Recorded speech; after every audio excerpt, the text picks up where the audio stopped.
这个星期就要遇到耶诞节了，外资照理说准备要放长假去了，但是在放假之前呢，对于打压中概股、中企的力道似乎一点都没有减弱。美国证券交易最新又发布新法规。又是剑指中国企业。先来看到今天最新的一个宣布是什么呢？最新我们来看到美国证券交易委员会，也就是所谓的 SEC 又发布了新规定先前说呢，中概股你如果不让我们看看财报，你如果会计的原则不符合美国法律的要求的话呢，你必须要强制你直接下市。但是呢，现在呢，美国证券交易委员会提出了一个更细节的要求，也就是所谓在美国上市的中国企业。你都必须要提升你的风险揭露事项，等于说你过去有一些秘密，或者说你故意不说的事情，你现在必须要通通都要来揭露。例如说，你透过这个 SPAC， 也就是特殊目的收购的公司，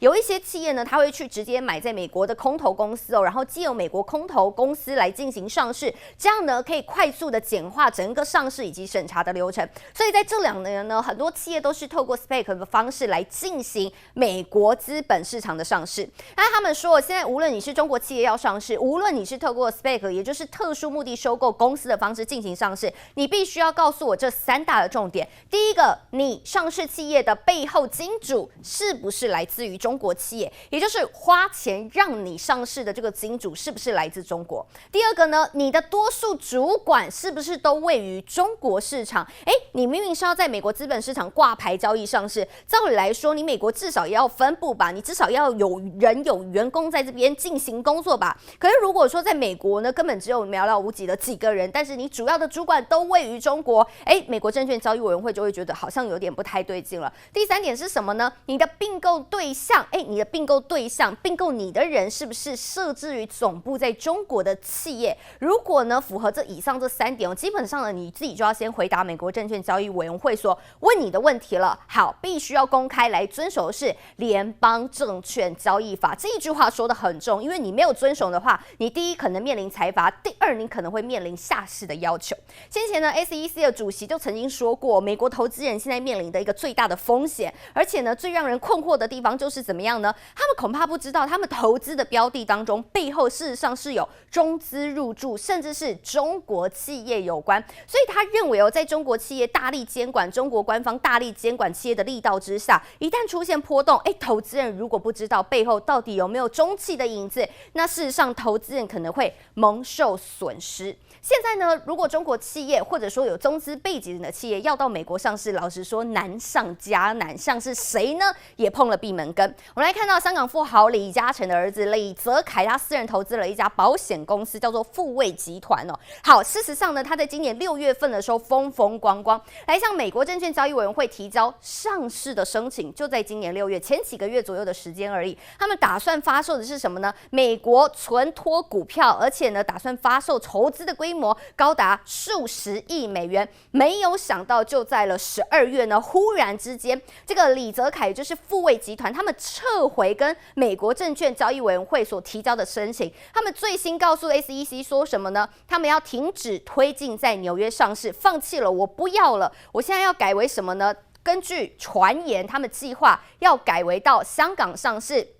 而且动作很快，现在就在评估，明年上半年有计划呢，就要在香港进行 IPO 了。无独有偶，中国移动似乎也是走上了同一条路。先前呢，在今年1月被强制下市，为什么？因为先前呢，他被指控说对于美国的国安造成了威胁，所以呢，遭到了纽约证交所的摘牌但是现在12月呢，预计要做什么事情呢？他们预计要筹资76.4亿美元，在上海证交所进行 IPO， 而且呢，这个 IPO 的金额可以说是中国10年来最大规模的 IPO。 可以看到有中资企业的这个背景的企业，现在渐渐呢在美国上市不成，都转往港股或者是中国的资本市场了。好，在中美的夹杀之下，事实上中国企业真的很难熬，被美国打压也就算了，但是中国监管的力道却越来越强。所以最新呢，根据一家研调机构的一个出具的市值报告，我看看这些市值企业，忽然发现里面似乎都没有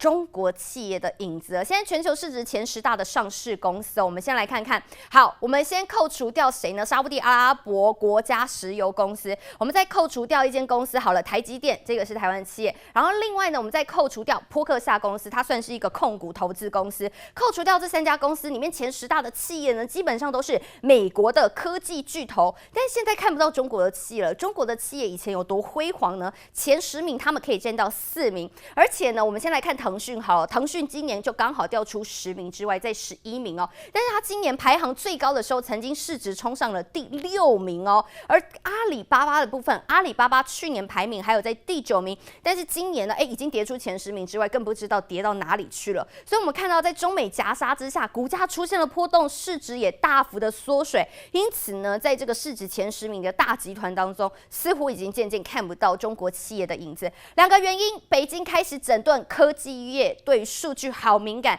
你拥有大数据，你拥有大流量，你拥有很多的会员，就是中国政府的眼中钉。再来就是美中关系更加的紧张了。美国企业包含对于中概股啊，也都提出了一些资本监管的要求，甚至呢认为说，你不符合规范，你就干脆离开美国的资本市场。因此呢，中国的企业现在面临到中国官方、美国官方监管机关的双面夹杀。事实上，今年真的是过得非常非常辛苦。当然，你想要在资本市场上市啊，唯一一个条件就是希望你符合法规。这不只是企业必须要符合法规，个人你也必须要符合法规。最基本的就是你应该要交税。中国近年来非常流行的是直播带货，其中呢最大的直播网红就是薇娅以及李佳琦，2个人几乎是垄断了淘宝直播市场。每年双11等节日都可以创造出非常惊人的营业额，但是最新披露，薇娅却爆出逃漏税。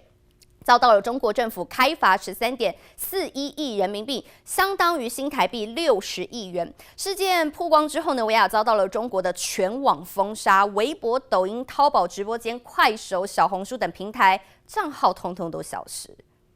请大家保证我们直播间之前卖的不能亏啊！如果我真的停下来的话，我这个团队会散掉的。指点员工雷厉风行的女霸总一系消失。中国政府持续追查名人逃漏税，被称为中国直播一姐的网络主播薇娅也被抓到涉嫌虚报收入，逃漏税人民币超过6亿，被要求追缴天价罚款，总计达到13.41亿人民币，接近新台币60亿，直接超越范冰冰纪录，改写追缴税款新高。市场价格非常贵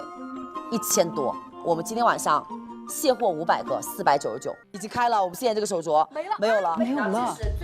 有这么一项活动，海宁皮草城那边做这个皮草，能不能看尝试淘宝直播，能不能尝试一下？做这场直播以后，薇娅就算是异军突起，7000万。那这个事情出去以后，